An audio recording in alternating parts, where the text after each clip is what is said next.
कहानी की शुरुआत होती है और हमें बताया जाता है कि फ्यूचर में सभी सरकारी जेलों का कंट्रोल प्राइवेट कंपनियों के हाथों में चला जाएगा और ये कंपनियां जेल में रहने वाले कैदियों की जिंदगियां भी खरीद लेंगी और ये उन कैदियों की जिंदगी का इस्तेमाल अमीर लोगों के एंटरटेनमेंट के लिए करती हैं। ये लोग इंसान की जिंदगी की कीमत लेकर जेल के अंदर उनके साथ तरह तरह के खेल खेलते हैं। कहानी की शुरुआत होते ही हमें कैदियों से भरी एक बस को दिखाया गया जिन्हें कि चाइना की एक ऐसी ही जेल में लाया जाता है। यहाँ लाकर इन्हें एक लाइन में खड़ा कर दिया गया और उनसे पूछा गया कि वो यहाँ पर किस जुर्म के चलते आए हैं और वो यहाँ किस चीज की सजा काट रहे हैं। अब इन सभी कैदियों में रिकी नाम का भी एक लड़का था और इसे हत्या करने के जुर्म में 10 साल की सजा सुनाई गई थी। वो यहाँ पर बाकी के कैदियों से काफी अलग था क्योंकि वो किसी की भी बात ना मानकर खुद के बनाए नियमों पर चलता था और जाहिर सी बात है कि वो इस जेल के गार्ड्स को बिल्कुल भी पसंद नहीं आया था। अब यहाँ पर जब इनकी चेकिंग हो रही होती है तो रिकी की बारी में मेटल डिटेक्टर मशीन का अलार्म बज गया। ये देखकर यहाँ के सभी गार्ड्स उस पर झपट पड़े। ये देखकर यहाँ के गार्ड्स ने उसे एक एक्सरे मशीन पर चिपका दिया और पाया कि उसके शरीर के अंदर बहुत सारी गोलियां धसी हुई हैं। अब गार्ड्स ने इससे पूछा कि अबे पहले क्या करता था तू और डॉक्टर को इन गोलियों को निकालने क्यों नहीं दिया तूने। रिकी कहता है कि तुम नहीं समझोगे, ये एक गिफ्ट है उस आदमी की तरफ से जिसका मैंने मर्डर किया है। उसका ये जवाब सुनकर यहाँ के गार्ड्स की हवा निकल गई, उससे आगे कुछ नहीं बोल पाए। चलो इस जेल के बारे में जानते हैं जहाँ पर इस जेल को 4 हिस्सों में बांटा गया था और जेल के हर एक हिस्से का एक अलग लीडर था जो कि यहाँ पर वार्डन के साथ मिलकर ही काम करते थे। अब इसके बाद हमें बाथरूम में सैमुअल नाम के एक और कार्टून कैदी को दिखाया गया। वो यहाँ आते ही एक बूढ़े को परेशान करने लगा। सैमुअल और उसके 2 चेलों ने दबाकर उस बूढ़े की पिटाई कर दी। बिना बात के ही इन 2 गधों ने इसकी नाक तोड़ दी। बूढ़े की आवाजें सुनकर एक गार्ड भी यहाँ पर भाग कर आया, लेकिन जब उसे पता लगा कि ये सब सैमुअल ने किया है तो वो चुपचाप कान दबाकर वहाँ से निकल लिया। रिकी भी बाहर से उसका ये सारा कमीनापन सुन रहा था। उसने अंदर जाकर सैमुअल के पैरों में अपनी टांग अड़ा दी जिससे सैमुअल कीलों से बनी एक लकड़ी पर जा गिरा। इससे सैमुअल के आधे चेहरे पर कीलें ठुक गईं, लेकिन अभी वो जिंदा था। अब सैमुअल के चेले रिकी को डराने की कोशिश करते हैं कि ए कौन है तू, बहुत हरामी बन रहा है। लेकिन जब रिकी ने उससे घूर कर देखा तो वो डर जाते हैं। वो समझ गए कि ये एक चाइनीज टाइगर श्रॉफ है और अगर इन्होंने इससे पंगा लेने की कोशिश करी तो ये इनका हाल भी इनके बॉस जैसा बना देगा। अब अपने सेल में ले जाकर इन दोनों नमूनों ने अपने बॉस की खूब खातिरदारी की। खैर अब सैमुअल की जब मरहम पट्टी हो गई तो उसने रिकी से अपना बदला लेने का प्लान बनाया, लेकिन सैमुअल ये बात जान गया था कि वो अकेला रिकी का कुछ नहीं उखाड़ पाएगा। इसलिए उसने जेल के सबसे बड़े कातिल को उसे मारने के लिए हायर किया जो कि था हाथी पहलवान। इसी नाम से बुलाते थे जेल के कैदी इसे। और ये इंसानी हाथी अभी तक 50 से ज्यादा कैदियों का कत्ल कर चुका था। अब सैमुअल ने के गार्ड को घूंस देकर उस हाथी को बाहर निकलवा लिया। अगले दिन उस हाथी ने रिकी को बाथरूम में घेर कर उसे एक जोरदार घूंसा मारा।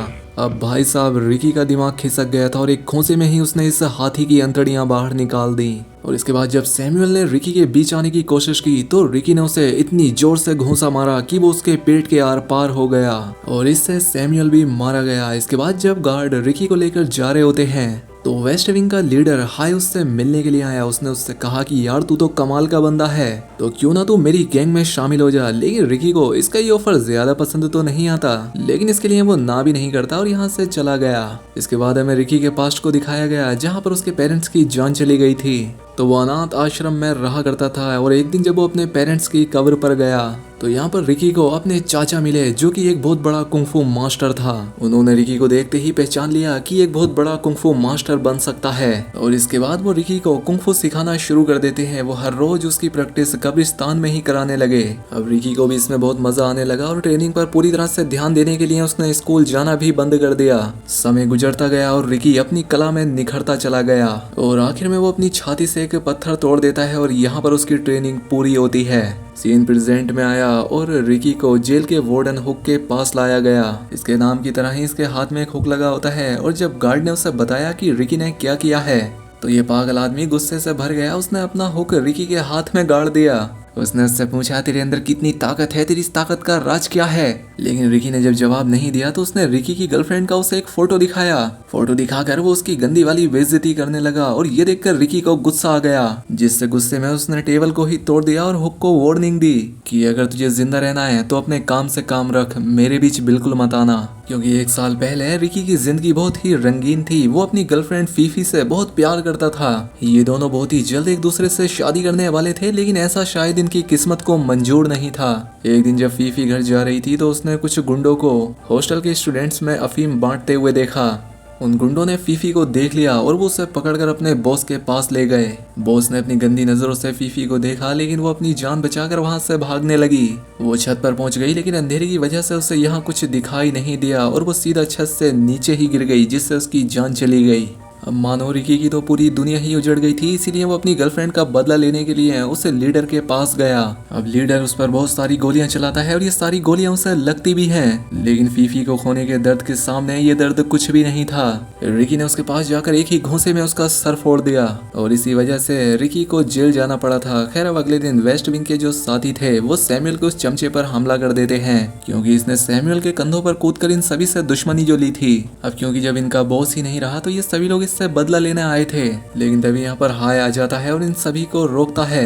लेकिन जब उसके मना करने के बाद भी क्योंग नाम का कैदी नहीं रुका तो अपना दबदबा बनाए रखने के लिए तो वो उस कैदी को मार देता है और पूरी जेल के सामने उसे एक क्रॉस पर लटका दिया।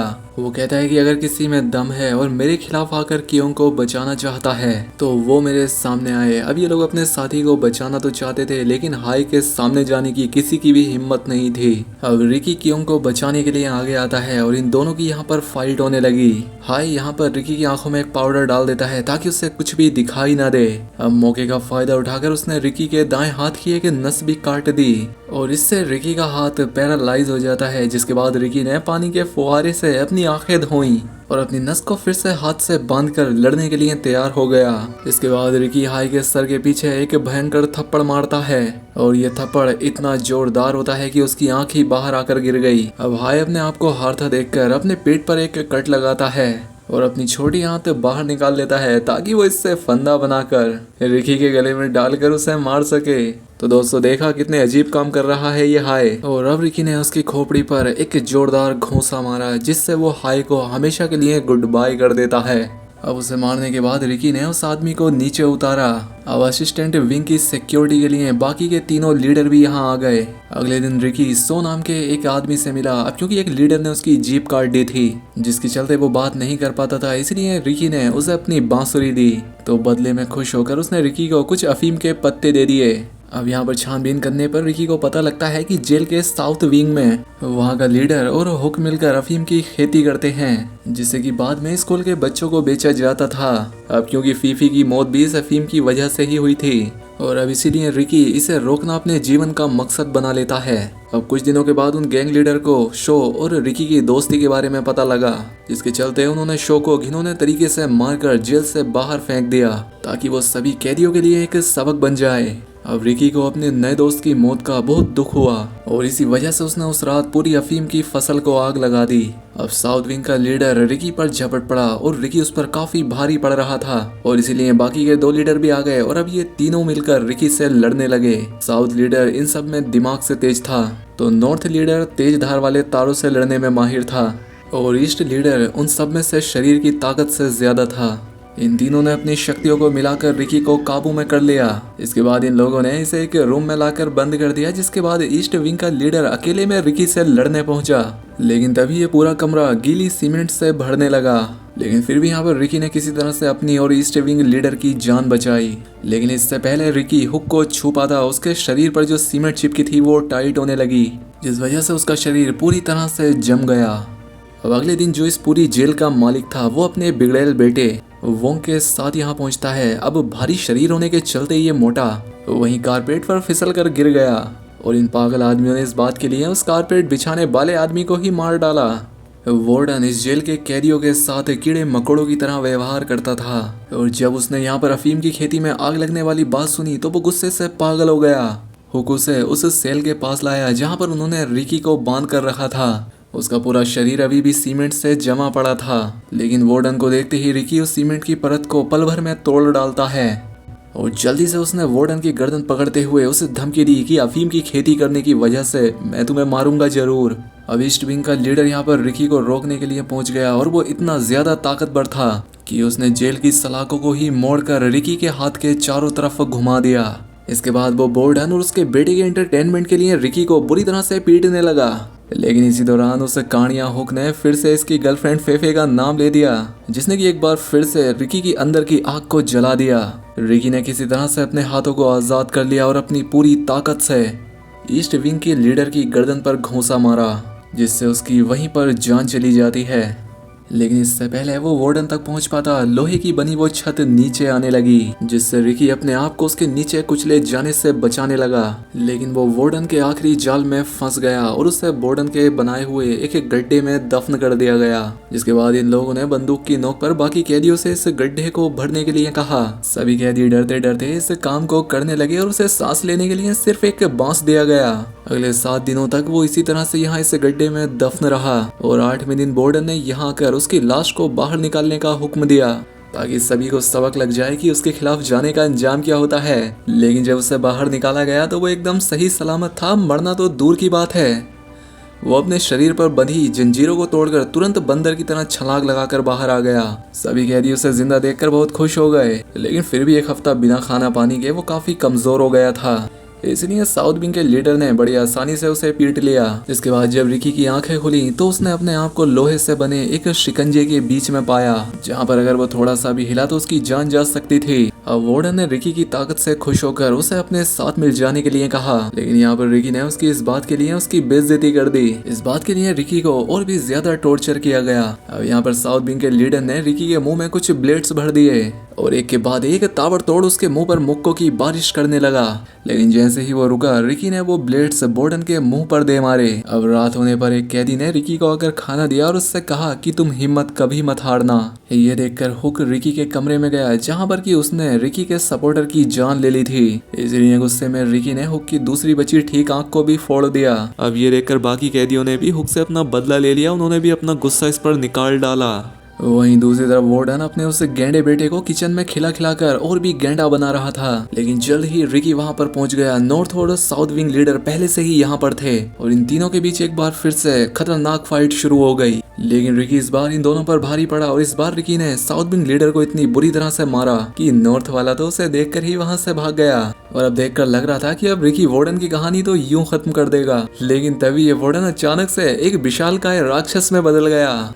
तो दोस्तों आप देख रहे हैं यहाँ पर क्या नौटंकी चल रही है। अब इन दोनों की यहाँ पर एक जोरदार फाइट शुरू हो गई, लेकिन आखिर में रिकी उसे एक मीट ग्राइंडर मशीन के अंदर घुसा देता है और रिकी उसकी खोपड़ी को लेकर ही जेल से बाहर आता है। और आखिर में उसने घूंसे में ही जेल की दीवार को तोड़ डाला और सभी कैदियों को आजाद करके खुद भी वहां से निकल गया। तो दोस्तों कैसी लगी आपको इस फिल्म की कहानी। तो दोस्तों था ना इसमें एक्शन एकदम भयंकर, लेकिन इसमें जो भी हो आपको मजा बहुत आया होगा। वीडियो जैसी भी लगी हमें कमेंट करके बताएं। साथ ही दोस्तों इस वीडियो को भी लाइक कर दें, जिससे इस वीडियो की थोड़ी रीच बढ़ जाएगी। और ऐसी ही और वीडियो के लिए बने रहें हमारे चैनल के साथ। मिलते हैं अगली शानदार वीडियो में।